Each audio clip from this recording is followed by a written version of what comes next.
দক্ষিণ কোরিয়ার সাংবিধানিক আদালত অভিশংসিত প্রধানমন্ত্রী হান ডাক-সুকে দেশটির ভারপ্রাপ্ত প্রেসিডেন্ট পদে পুনর্বহাল করেছেন। অভিশংসিত হওয়ার প্রায় ৩ মাস পর ২৪শে মার্চ সোমবার আদালতের আদেশে ক্ষমতা ফিরে পেলেন তিনি।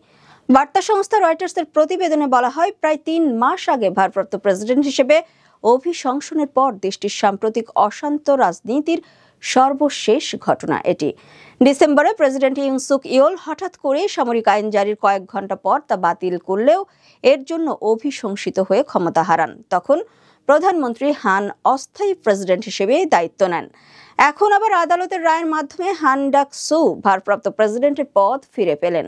সাময়িক বরখাস্ত হওয়া হান ডাক-সু আদালতের সিদ্ধান্তের পর মন্ত্রিসভার সদস্যদের কঠোর পরিশ্রমের জন্য ধন্যবাদ জানিয়েছেন। তিনি বলেন, সাংবিধানিক আদালতের বিজ্ঞ সিদ্ধান্তের জন্য আমি তাদের কাছে কৃতজ্ঞ। সম্প্রতি এক বক্তব্যে তিনি